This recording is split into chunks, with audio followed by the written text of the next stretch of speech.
Hi, my name is Yasin Aziz and welcome to the Certified Cost Professional Training Program. There's little about me. I have 15 years of professional experience. I've obtained PMP, CCP, and Six Sigma Green Belt certifications, and I've been delivering training programs for the last 10 years. Okay, let's start talking about asset management and its relationship with cost. Engineering functions are typically responsible for designing the asset.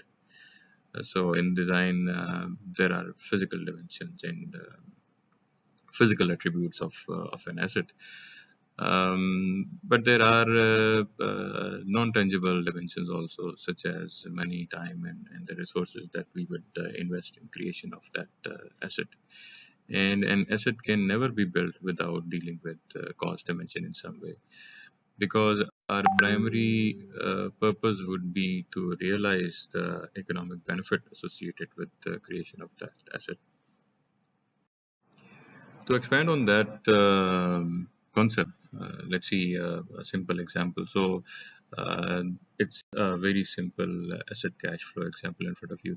You can see that it's a 7 year cash flow, and the project or the capital investment is represented by a downward arrow, which is on end of year one, about $1 billion.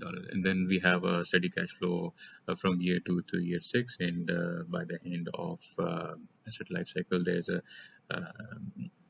demob cost of $50,000 on the end of year seven. If I analyze this cash flow, I'd get approximately 7% internal rate of return. Let's assume that this end of year one value is $1.5 million instead of $1 billion, and end of year two to end of year six revenues are less than what they are. So obviously, it will decrease the benefit associated with this asset. So every investor would like to ensure that the benefits associated with the creation of that asset are realized to the fullest of its potential.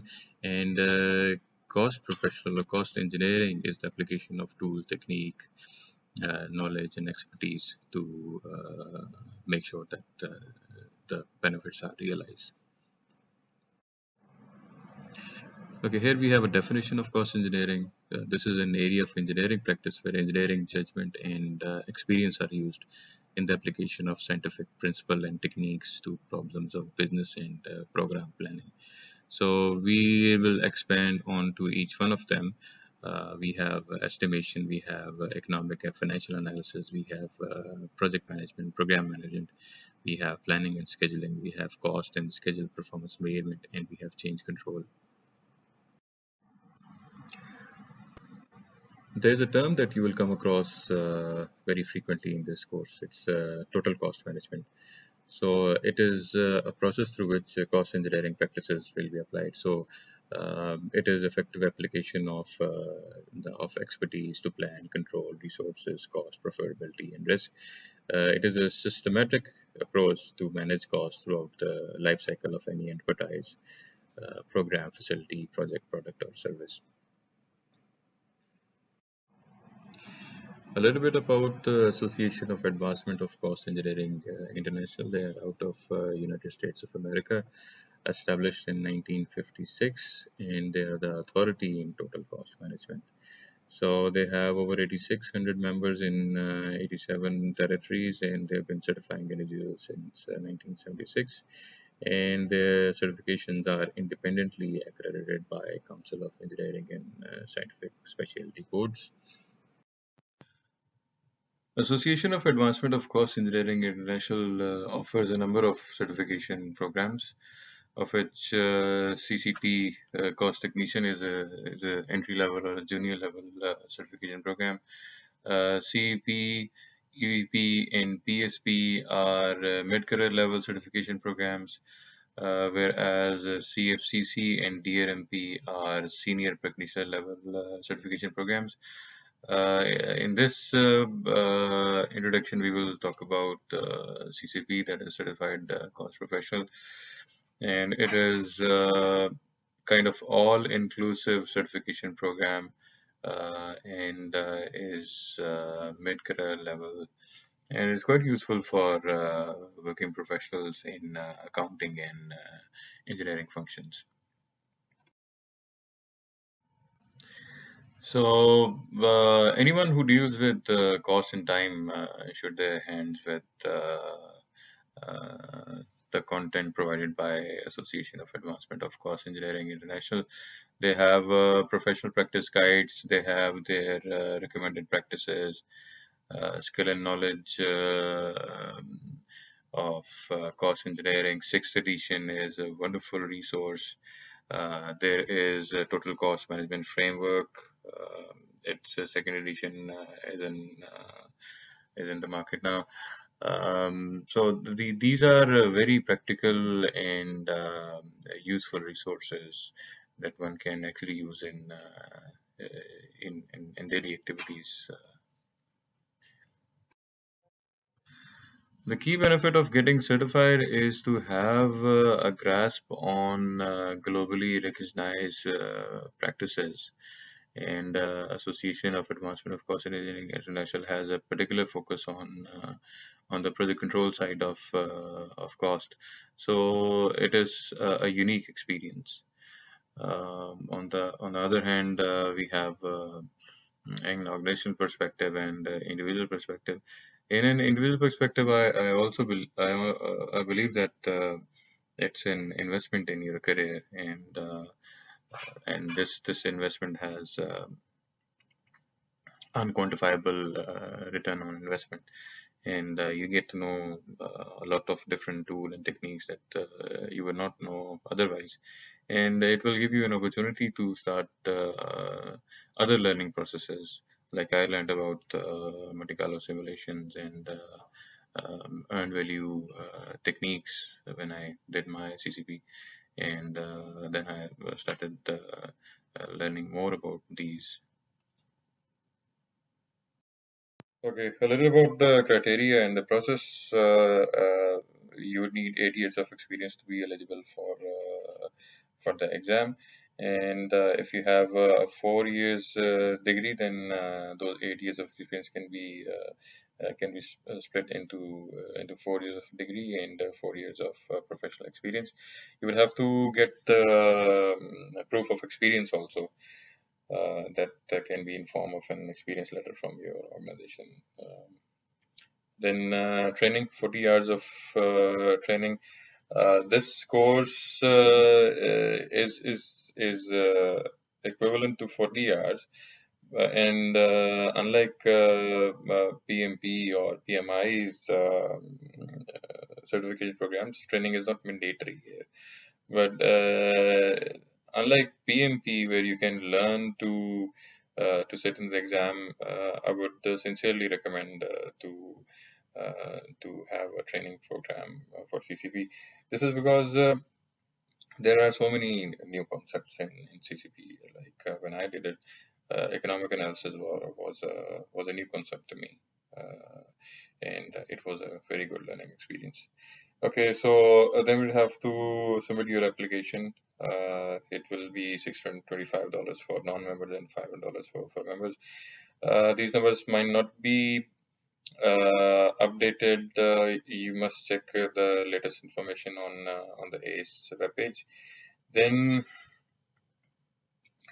you would need to submit the filled in application along with your work experience, degree, and affidavit extra. Um, the exam has two main parts. There's a technical paper and there's an exam.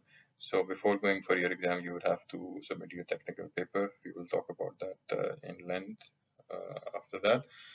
And then an exam. So there is a 5 hours long exam. It used to be 8 hours long exam in early days. It's a computer-based exam now. Earlier, it used to be a handwritten exam. So, I think after 3 months, you will get your result. your result will have two parts. That is for technical paper and exam. Either you will be pass or you'll fail. So whatever, unfortunately, if you fail in technical paper, you'll have to resubmit your technical paper, and if you fail in exam, you'll have to sit in for exam. And finally, there is a certificate. So ACE, unlike PMI, will not charge you for certificate. They will only charge you if you ask for a physical certificate. There will be a web-based certificate that you can download and present. In the exam, we will talk about basics of cost engineering, economic analysis, stats and probability, project management, cost estimation, planning, and exam is closed book. There's a on-screen formula sheet available. We will talk about this in length when during this course. And you would be permitted to bring any style of calculator, including programmable calculators. And this is an important point because nowadays calculators are not very frequently used. And let's say if you have to do linear regression or something that you are not familiar of doing on a calculator, so please get yourself a scientific calculator and get your hands on to be able to perform those functions.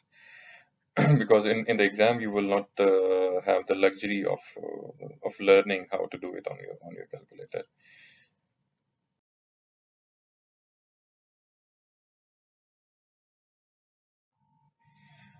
Okay, so after your application you will have to prepare and submit the technical paper. So a technical paper might be something that you are familiar with. So a project that you've done, something that you have acquired a great deal of expertise in your career.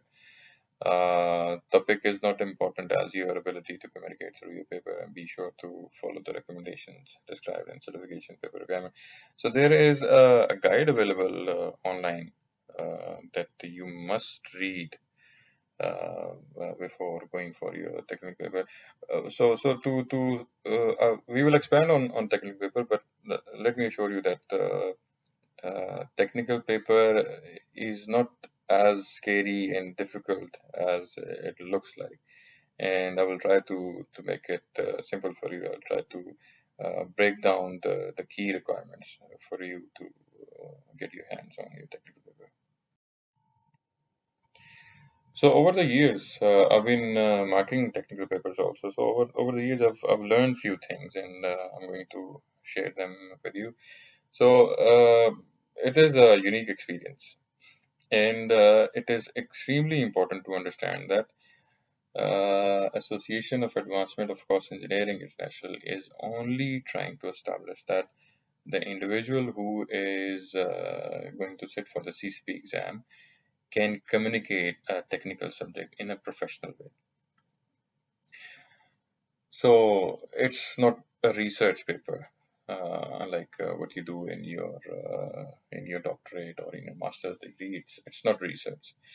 You would only have to establish that you can communicate. I've found quality tools to be extremely helpful in writing a technical paper. Tools like histograms and frequency charts and control tools and pie charts. There's so many tools available in commonly available software such as Microsoft Excel. So they look very good, and they can do simple analysis, and you can do inference from them. And I would recommend that you take some time off and start thinking about what to write. And when you think of a title, please make it specific. As for example, if someone thinks of writing about road construction, so road construction is a very generic and a broad subject. So let's make it more specific. Let's say um, productivity evaluation in road construction in East Coast. So that will be a little more specific. So we have chosen a domain as well as a location with our subject. So if you think in this structure, then immediately in your mind there will be a blueprint where you can start thinking of the body and the problem and how would you solve it. So it basically requires you to use your writing skills, and the test is to communicate the technical subject in a professional way. Okay, here I have a template, and it will help you to to start off. So basically, you will start from scratch. So here I have a cover sheet. So it's a normal cover sheet as you would think of from Microsoft Word. And then here is a table of content. So this is the table of content that I used in my technical paper. So you can see that there's abstract, there's introduction, there's problem statement, there's objective, there's scope, there's the body of the paper, conclusion, citation, and bibliography. In abstract, you would write. There will be a background to your technical paper. Then you will introduce your subject uh, in your introduction, and then in the problem statement you state your problem, then what is that problem that you are trying to address. Then is your objective. Then by that literally means that by addressing your problem, what is that objective that you're trying to achieve. In scope, you can define the scope of your study, and you can write what is included and specifically what is not included in your technical paper. Then we have body of paper, and that is all of the tools and the analysis and the data that you've collected. This this is the reflection of the body of your paper.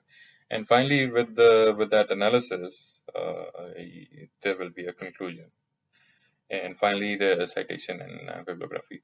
I cannot think of anyone who can write a technical paper on their own. They would have to borrow content from someone. You would internet, you'll do internet search, you'll read some some books. So it is very important to reference those in your citation and bibliography. Um, it is very important, and probably the most important point to do a technical paper is to avoid plagiarism, as it is an illegal and an unmoral practice elsewhere. So is here in the technical paper writing. So when you do so, please use online plagiarism check. So just to be on the safe side that none of your technical paper resemble any of the previously published technical papers.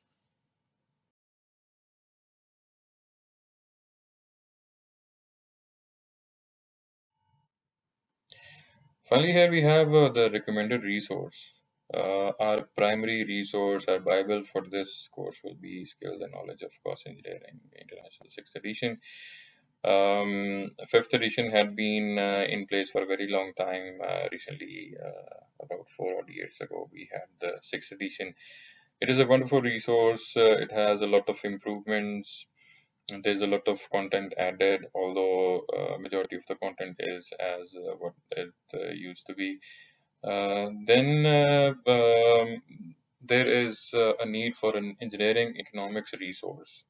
I use the theory and problem of engineering economics. You can see the ISBN number here, that is 0070238340. You can choose any one of your choice, but this one now I've used myself, and I recommend my students also. Why do we need engineering economic resources? Because the skill and knowledge of cost engineering does explain engineering economics, but not to the extent that you would encounter in the exam, and this is something that you would need an economics resource for. Then we have recommended practices. So if you buy membership, you will get a lot of free downloads from the web page. These are the recommended practices. These are not the mandatory, but they are a good read. And specifically, if you are into planning and cost control and functions, these RPs will be a very good addition to your repository, and they will help you in your daily work in your office. And finally, there is a TCM framework. We have second edition in the market now. This is also a very good resource and a very good read. But as just like recommended practices, they are not recommended. They're not a mandatory read for the exam. So for this exam, we will use skill and knowledge of cost engineering sixth edition along with any engineering economics resource, and that is particularly for the last section, that is for economic evaluation.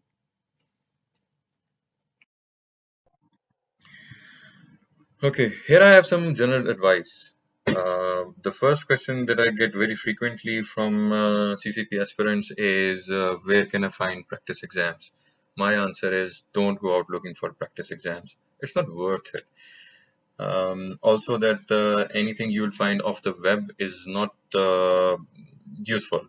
It's not meant for CCP. I have not seen a credible CCP resource on the web. Then the only workaround that we have is study, practice, study, practice. You grasp the concept. You don't have to learn anything by heart. Then there's the concept of writing a technical paper. People get scared by this. So, as I explained earlier in this lecture about technical paper, so grasp the concept. Don't treat it as a research paper, and start it as early as possible. So you'd be in good hands. Then make yourself comfortable with the use of a scientific calculator. I don't remember how to do a unit conversion or linear regression on scientific calculator, and I don't want you to get bogged down or get surprised by that in the exam, or come up with a wrong answer in the exam. There's a lot of math, so scientific calculator will come in very handy. Then treat this as a professional improvement project. Should have a definitive start and and you should have a realistic plan to achieve this certification. So if you follow those general advice and grasp the concept of the certification, you'll be in fine hands. So good luck and happy studying.